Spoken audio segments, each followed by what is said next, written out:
Okay then guys, if you want to grab our men's lifestyle supplement, which is now called the Male Advantage supplement, it is in the link below.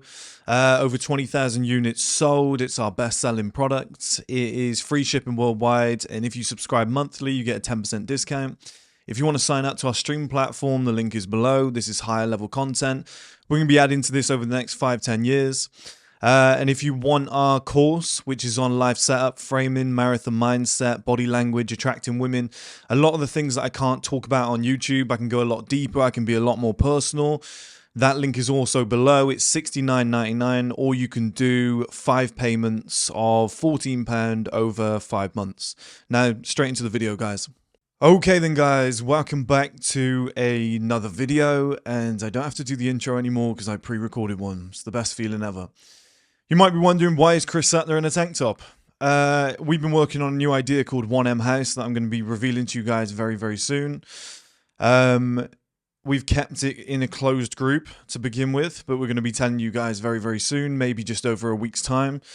Probably the most exciting thing that's ever happened to this industry, and I've been working super late. I've been just dedicated to it like you've never seen. So it is currently 2 p.m. and I'm going to have to hit the gym after this. It's been difficult, but it is what it is. You squeeze it in when you can, right? So that is why I'm about to shoot off. But this video, guys, very interesting. You're going to love this. You lot have always asked me to do it. A lot of who I am comes from my dad. He was an old school guy, very masculine, very aggressive. And he was the last of a dying breed. I've never really met anybody like him. So I thought I'd do Lessons from My Dad, episode 1, because there's going to be a lot more of these. Every single day I remember things that he said, and I remember certain, traits of his, and I could create 20 lists of these guys. So, do you know what's quite touching about this? A lot of you, we're in a fatherless generation. We're doing a documentary on this for the streaming platform, actually. It's very much in the works. We've got a lot of interviews done for it. Might be ready soon. A lot of people are growing up without a father, without an older brother. They don't have a father figure. That's why they've turned to a lot of YouTubers, YouTube communities. Just a confident guy who's got a voice, who's not afraid to say certain things. A lot of young men are turning towards that. So for somebody who did have a very strong dad, who, made mistakes, left when I was 14 and stuff like that, but I still stayed in touch with him. We were more like best friends after that than dad and son. But to be around a man like that, a very masculine, old school guy, and to be able to get that experience from him, I think this generation of men, a lot of you have missed that. And a lot of you had the first generation of dads that became softer. They were more like mums, which is still nice. Like, people always take the mick out of it. Like, I think me and my dad said, love you, dads, like maybe like once to each other in like in my entire life. And it was just before he died. That's pretty sad. Do you know what I mean? That's pretty sad. But we're not mushy people. It's just not who we are. And at the time, if he's not dying, we probably would just, why the fuck would I say that? Do you know what I mean? It would have been kind of weird to us. So that's just who we are. But like, never turn your nose up at the fact that you had a dad that was always there for you, that cared for you, that wasn't a big, strong alpha male or whatever. There's still, there's still positives to be had for that. The softer side of being a man. But yeah, there is lessons that you can learn from my dad, and I'd like to pass them on to you guys now. I think I do that through my YouTube content, but I'd like to pass them on directly. So this is Lessons from My Dad, episode 1. So number 1, and I've told you guys this a lot before, this where I got it from. He always said to me, always do the right thing and tell the truth, even if it makes you look bad. Which, that's tough to do. It's really tough to do. But the reason I'll tell you why I do it, because number 1, it sets you free. You're never under the thumb of someone else, because you never feel like you have to lie or hide or duck behind somebody's back. You know those guys that like lie to their wives. Oh, I can't tell her that I spent that. I can't. You just have to. You just have to be free. You just have to. It's just kind of masculine energy to be like, yeah, I did do that. Yeah, I did fuck up. Yeah, I did. Yeah, shout at me all you want. I did go and do that. People then trust you. They then see it as like, at least this guy's honest. He might not be perfect. He makes mistakes, but he always tells me the truth. Just people in general are going to respect that. I'm not talking about, oh, you cheated on your woman. You're like, you shouldn't be doing that. But like, you cheated on your woman, then you were honest with her. Yeah, that's one facet. But it's just like, if you're my friend and you're always lying to me, I'd be like, I can't trust you. I don't want to do business with this guy. I don't want to work with this guy. I don't want to really be friends with this guy. What's he saying about me behind my back? If he's saying stuff to me about other people, I think as you get older, there's characteristics that you look at and you go, I can't trust this individual. So, yeah, and my dad always said, always do the right thing and tell the truth, even if it makes you look bad, which I think is a very admirable quality. And there's so many guys out there that are trying to be perfect. I've got no shame in admitting my flaws. I've told you guys many times, like, what my kind of addictions are, what my faults are, what I've not been good at. What I think it's healthy to do. It humanizes you. I think people like it, and it'll boost your confidence too, because you're not hiding anything. If you were a bald guy wearing a wig, you're one like hand swipe away from just being embarrassed in front of everybody and your life being over. You can't live like that. Whereas the guy that's just going to strut through and be like, this is me, is what it is, I don't really care, he's going to feel way better, isn't he? Because he's not like got this secret that he's keeping here. Like, just set everything free, just be honest, just put it out there, just 8 Mile everybody. It's just gives you a fuck you attitude. I love it. Which actually leads on to the next one, which my dad always said to me, and I had, like, this is a very normal term, but he used to say this all the time. Fuck everyone. Fuck them all. It was just a very common phrase. I'd come home from school. Oh, some of the boys at school said that, in the football match, this happened and that happened, and we shouldn't have done this. And, he said he's the best player. My dad would just be like, fuck them all. Who gives a fuck? He was like, just next time you're on the pitch, just give him one of those, like an elbow in the cheek or something. And it was just like a real carefree attitude of like, fuck everybody. And I carry that through in life now. It's like, if I was in a relationship for 4 or 5 years and she cheated, I'd go, fuck everybody. They can have each other. Who cares? If I had a best friend for like 10 years and then I found out he was like saying shit about me behind my back, rather than go to him and be like, hey, why are you saying that? I just go, fuck him. I just think it's a great attitude to have. It's very careful. When people say no fucks given, it's like, yeah, you might wear the t-shirt, but I know you do. I see everybody panicking about it. Everyone's like, oh, I wouldn't care, but they all do. But I got that from my dad. Like, he literally didn't give a shit. And I couldn't care less about anything. Whatever happens, I'm like, tomorrow's a new day. Fuck it. Fuck everyone. Fuck what happens. I don't care. Let's just move on. And it's hard to deploy that, but if you guys can deploy that in your lives, I promise you it will change everything. The next thing my dad always taught me was that they'll quit eventually. He said everybody quits eventually. Everybody gets tired. And this was more in relation to football. And a lot of these are going to be like sports, football, fighting, whatever, but I'll translate them into actual life because they're very important in multiple areas. But he said to me, they'll quit eventually. Everybody gets tired. And he said, like, if you're on a football pitch, you're running, you're going up and down, it's you versus this guy. He was like, as tired as you feel, he's probably as tired, if not more so. He was like, as long as you've done your training, you've stayed on top of it. He was like, people will quit if they see that you're not tired. And I was like, yeah, I don't know how that's going to work. And then when you actually get into those deeper moments in a game or, something you're doing, a fight, whatever, like, you're exhausted. But if you don't let the other person know, they're thinking this guy's not getting tired. And it's the mental battle that makes a lot of people give up. Oh, this guy's still going. Does he ever stop? And I used to say this to people in a game. They'd be like, God, do you ever stop? And I was like, no, it's coming again. I was like, be ready. In reality, I was like, I'm fucking exhausted. But I keep going because at some point they just stand still. They're like bent down, holding their knees. And they're like, I need to be subbed or something like that. And you're like, I've won. I just won that battle against that person. And I think it's good. It gives you a little lift. Always gives you a lift. Any fights I've ever been in, if I'm really tired, if I'm like, this is kind of a draw, even an arm wrestle. I've won arm wrestles where I've just like stayed in the middle. The guy's just as strong as me and I'm like, we're not moving anywhere, but I'm just too stubborn to quit. And then he'll just go, and just lose it because he's just like, oh, it's hurting. I'm never going to beat this guy. And then they'd be like, were you even trying? Because you're not even grimacing. You're just like, no, I'm fine. Like you fake a lot of this shit. You're just like, I'll be fine. Don't worry. I'm not going to get tired. And that's what he always said to me. They'll quit eventually. Just stay in the trenches. Just keep going. Everybody quits eventually. And he's been all the way through my life. He's been right. You could think somebody is a warrior. You could think they're the toughest guy you've ever met. I promise you'll get to a moment where you go, oh, he quit. I didn't see that come in. Or that guy gave up. That guy was really tired. Oh, he took a day off? I thought that guy never takes days off. Like, oh, when he's in there with me, he was shattered. Do you know what I mean? Like, things change. And nobody's invincible. So you see all this stuff online of like, I sleep 3 hours a night. I've done all that. I did all that for years when I was younger. you would just crash out of nowhere. You'd have 2-3 days where you'd just sleep on the sofa, you didn't have any energy, you were trying to read a book and you were going like this. Everybody's human, they'll quit eventually. And then later down the line in life, like, you look like shit, you look tired. Like, people who are saying, oh, hustle, grind, I don't sleep, I do, they're probably on Adderall anyway, which isn't going to be healthy for them. Once you realize everybody's human and they're all going to quit, guys, it becomes really easy. Really, really easy, because you realize what people's limits are. Now, some people can go a little bit further, but it is a mental game. The next thing that you taught me was, we'll cross that bridge when we come to it. Now, I'm not a fan of this, but I'm trying to deploy it in my life more and more.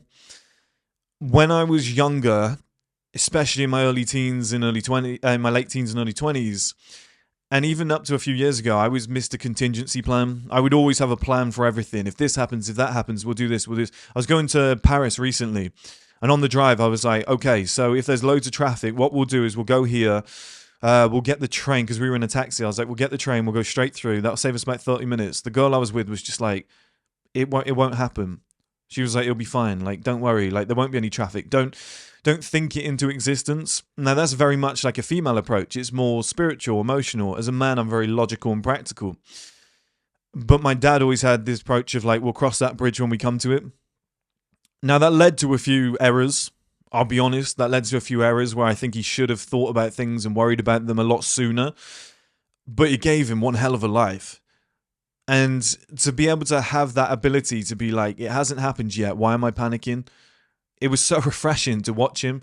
Like, me and my sister to this day both say, when something goes wrong, or when something went wrong, we used to call my dad when we were younger and be like, Dad, this has happened, whatever.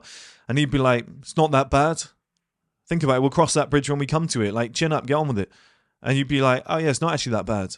And he was like, you're making a mountain out of a molehill. Like, it's not as bad as you think it is it really? And he'd break it down and he'd go, we'll cross that bridge when we come to it. When's it going to happen? 6 months away? Why are you worrying about it now? And then we'd all go, oh, I feel way better about it now. And that I always remember that. It's just like a calming lesson. It's like, you can't do it all the time. And I think having contingency plans in place, having kind of what ifs in place is smart.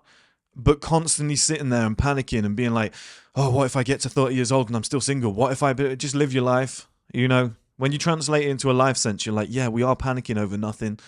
You know, what if I approach that woman and she rejects me? It's just like, sometimes you just got to be like, if it happens, it happens. I'll deal with it at the time, but it might not happen. It might go great. Like, we don't know until we try it. So we always had this attitude of, we'll cross that bridge when we come to it. And I love that. So next up is, do whatever you want with your time. Now, my dad was very selfish. This is where I get it from in the videos. He always did what he wanted to do, whether that was end a marriage, leave the kids, you know, move to Barcelona, open a bar, and just marry 2 different women that were sisters. True story, I'll tell you about it sometime. And yeah, he would just go and do it. And I even said that in his speech in the funeral. I was like, so many people are timid. So many people sit there all their lives waiting. I was like, he just went and did it. So yeah, he might have died at 59, but what a life he had. You know, the years that he did live, he did everything he ever wanted to do. And he told me that before he died. He said, I've had a great life. I've ticked every single box. I've done everything I ever wanted to do. He said, I've never been told no in my life. He was like, everything I ever wanted to achieve, I pushed through and I did it. I made it happen. He was like, I can die a happy man. What a feeling, guys. Imagine if you can die a happy man. Imagine if you can have that attitude of, I did everything I ever wanted to do. So, like I said here, like, I think being selfish as a man I think it's quite smart.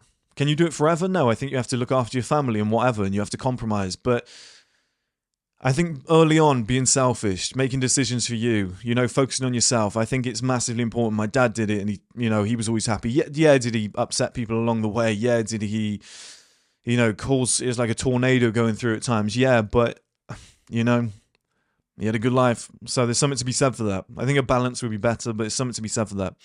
The next thing he taught me was getting early. What he meant by getting early was fights. He said, he always said to me, if it's going to kick off, get in early. Throw the first punch. If you see somebody lean in, you see the signs, guys. Somebody's kind of getting ready, they're clenching their fist, they're moving side on, just get in early, don't hesitate. If you know, like, everyone, 5-6 lads all coming face to face, nose to nose, don't even hesitate, just crack someone, right? Which I know is terrible, but it's better than getting hurt. Because if you're the one who ends up getting beaten up and whatever, that's way worse. You're better off getting in early. Now, translate that to a modern sense. I'd prefer you guys not to fight. You can't always do that, but I would prefer you guys not to fight. Now, if you can just take somebody down, if you can just do something that puts them on the floor and then, it's not a massive punch and you go to prison, I would prefer that, guys, right? But translating it to a modern life sense, getting in early can attribute to everything. That, you might be thinking, oh, getting early to the office, stuff like that. I'm talking about making things happen. Decisions, life, not messing around, I'll give you a few examples. So there's a big business opportunity that pops up and you're like, oh, I think I'm going to wait. My dad would have been like, get in early, get it done, get in there, sort it out. Like, why hesitate? People always go, oh, we'll do it tomorrow. Oh, but then I was a bit tired. My dad would have done it there and then, that minute. He would have just been like, right, we'll get it done. It's here now. We might as well do it. It was just a lot easier. I think that's why he was able to do the cross the bridge when we come to it strategy, because he knows he did what he had to do. If there was something that needed to be done, he was like, might as well do it today. Well, we might as well do it now, haven't we? And I'd be tired. I'd be like, oh, maybe tomorrow. He was like, no, come on, let's get in the car. Let's go and get it done. I really like that about my dad, and I've brought that into my own life. Might be the same with a woman. You see the woman of your dreams, and you're like, ooh, maybe I'll approach her next time. Maybe I'll go and talk to her. Go and say something. You just don't know what's going to happen. Get in early before somebody else does. I had a friend like this. He spotted opportunities. He kept them to himself. And before we knew where we were all like kind of lagging behind. It's like, oh, I wish we thought of that. And he'd taken a great opportunity and he was at the top of society when he was young. This guy's like 22, 23. And he was already making, I think he was making like $100,000 a year from a sales job at like 22, 23. And the rest of us were like, oh, what do I want to do with my life? Oh, I'm just fresh out of uni. What should I? This guy was quick. He didn't mess around. It's the same as a guy who's getting the punch in early. And my dad always taught me that. If things are going to kick off, get in early. Well, life's always about to kick off in a metaphorical sense. It's about to happen. Make it happen. Don't sit around waiting. Life doesn't work well. The next one's quite funny.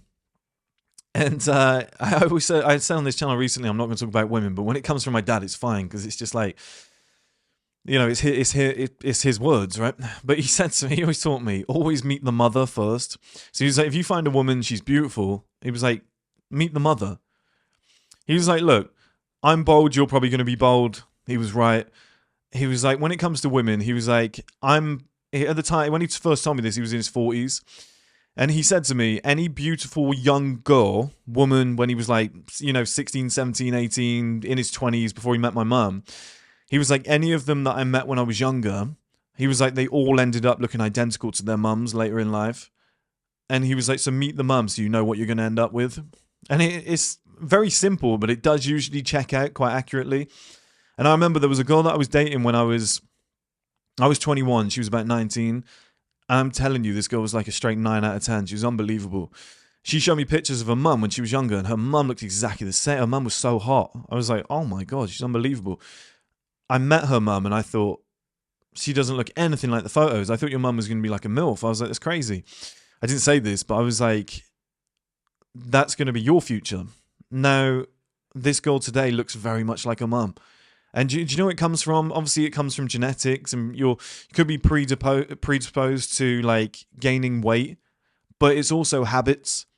Like, women spend a lot of time with their mums. So if you're sat with your mum and your mum's like, ooh, I'm going to eat some custard creams, I'm going to eat some jam tarts, I'm going to eat these sausage rolls, oh, I love chocolate, oh, chocolate's my thing, I love a glass of red wine every night.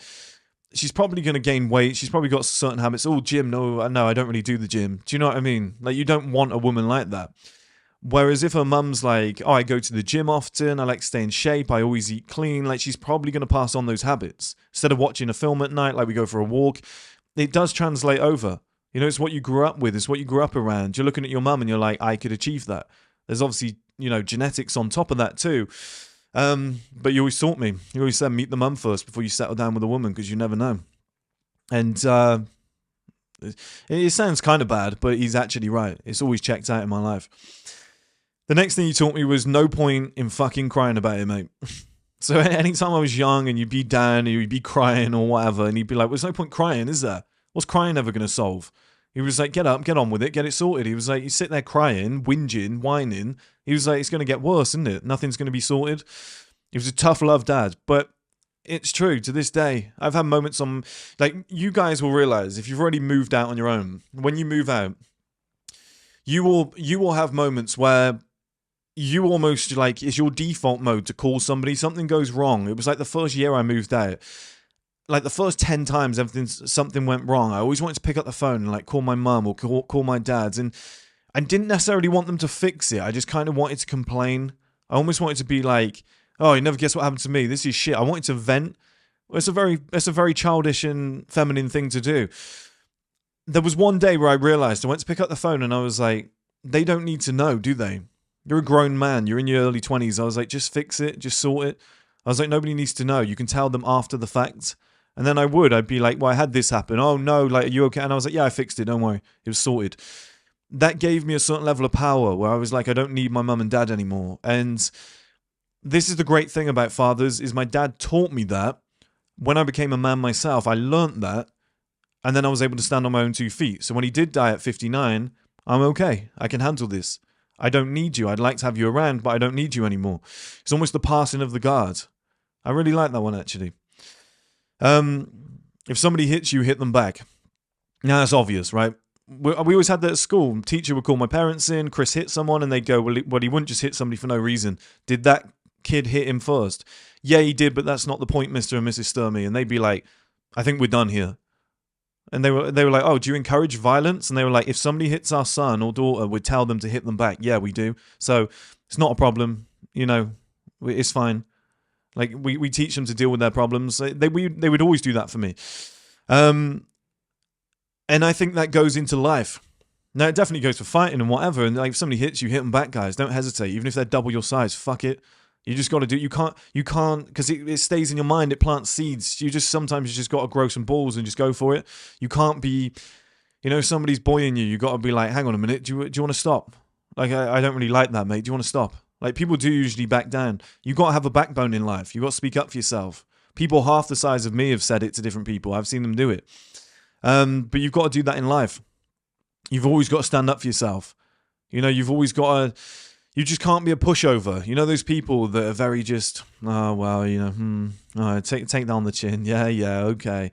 It's like, no, you gotta give some back. I think that's why it's so good to play sports as a kid, because it's very encouraged on like a football pitch, or, they call it a receipt. So when somebody like hits you, you hit them back. Do you know what I mean? Somebody tackles one of your teammates a little bit tough. You go and tackle him a little bit tough a few minutes later. It's called a receipt. You got to give receipts out in life. And I'm not talking about somebody in the office says something about you, walk over and you crack him in the jaw. Don't want to get you fired.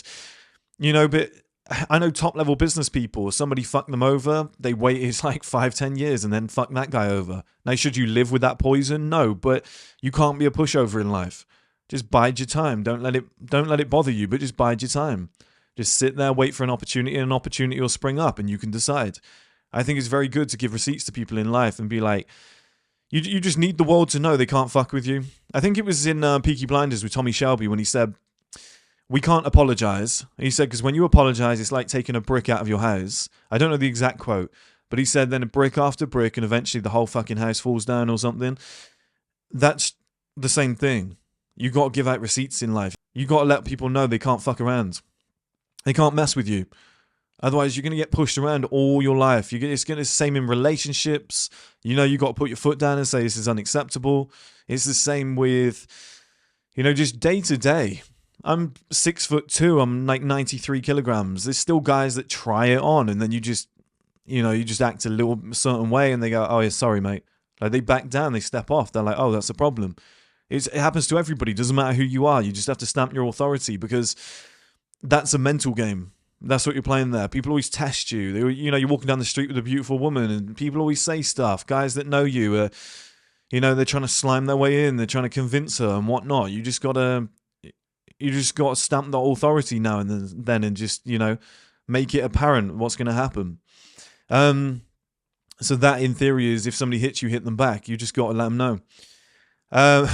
This one my dad said to me, it's quite funny. He said to me, once you've seen one pair of tits, you've seen them all. Now, what he meant by that, and I realised later in life, is, yeah, they're all different shapes and sizes. Some are nicer than others and whatnot. But it was kind of like, don't value everything just on beauty. You can't be like, it was basically, don't be a simp. Don't be thirsty. That's pretty much what he's telling me. And I think he said, once you've seen one vagina and one pair of tits, he was like, you've seen them all. He was like, they're all pretty much the same, aren't they? He was like, it's not really much of a difference. Now, people would see that and be like, oh, that's disgusting. He's almost saying value the personality. He's basically saying that. Do you know what I mean? He was like, yeah, it's nice to look at and whatever. But he is basically saying value the personality. And, we all like beauty. And I think rather than settling, I think you should try and get both. I think you should try and get beauty and personality. But like my dad was telling me, don't get carried away. Don't be like, oh my God, look at the arse and tits on it. Like, just don't be that guy. Don't get carried away. Oh my God, she's got the nicest legs. This girl's a queen. Like, I can't deal with all of that shit. So, like you said, once you've seen one pair of tits, you've seen them all. Yeah, they're different sizes and whatever. And you know what I'm getting at, guys. It's pretty much all the same. Do you know what I mean? It's like girls have said before, like a 5-inch penis with a decent amount of girth feels. Some girls are like, oh, it's better than a 10-inch one. There's not much difference between certain things. Some guys like, I'm amazing in beds, and it's like, once you get to a certain point, there's not much more you can do. Do you know what I mean? There's certain tricks and tips, and I've heard from girls, some guys are terrible and whatnot, and you gain experience over the years. But really, there's not many motion. It's not a complicated skill. Do you know what I mean? You're not doing too much. Like, I think people blow things out of proportion and whatnot. Well, like, for girls, it'd be like, once you've dated one rich guy, you've dated them all. Like, they're all the same. They all want this and whatever. A lot of things are copy and paste. So don't get carried away with, oh my, like, I was talking to Blue, a friend of mine, actually, recently, who might be watching this. And he said one of your old videos, he was explaining to his friend, he was like, don't name girls in terms of like, oh my God, I'm making up a name here in case this isn't in relation to anybody. Oh my God, that's Olivia Green.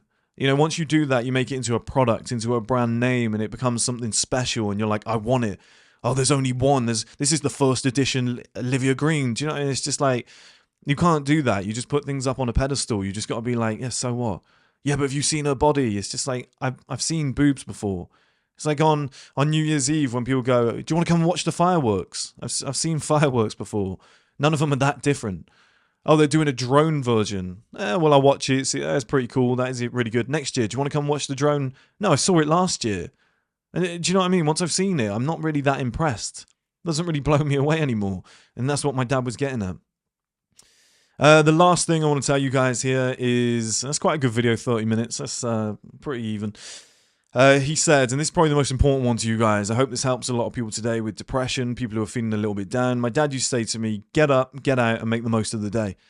So you'd be led in bed in the morning, he'd come in, he'd draw the curtains, it was a Saturday, Sunday, and he'd be like, come on, mate, what are you doing in bed? He was like, get up. He was like, get out, it's a lovely day out there. And even if it was raining, he was like, yeah, the weather's terrible, but we can do something, can't we? We can, we were gonna fix up that bike. We were gonna polish that bike. We got to change your tires. He'd find something to do. He was like, you can help me with, and I'd think, oh, fuck off. Like, I just want to play on my Xbox today. I just want to eat shit foods. And he'd be like, oh, Man City are playing today. Come on, get up. What we'll do, he was like, get in the car. We'll go down. We'll get a breakfast. When we come back, the game will be on. We can watch that, and then, the weather might be better. We can walk the dog. Like, he'd always be, get up, get out, do something with your day. Don't lie in bed all day. What's that going to achieve? That was the old school mindset of men from back in the day. And I've carried that with me into today's life.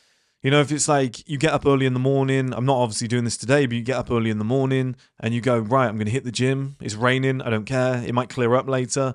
Let's just make the most of what the day's offered. My friend used to tell me this in cricket. He was an amazing cricket player. And I used to talk to him about what shot should I play? And he was like, well, you play the shot based on merit.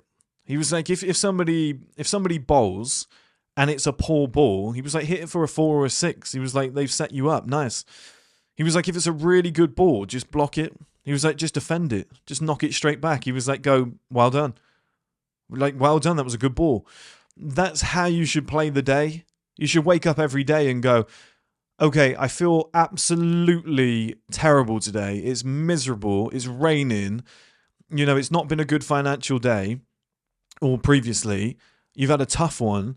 Well, you get up and you go, today's not going to be amazing. I know it's not going to be amazing, but I'm going to play it based on, I'm going to play it based on how it should be played. I'm going to give this day the merit it's due.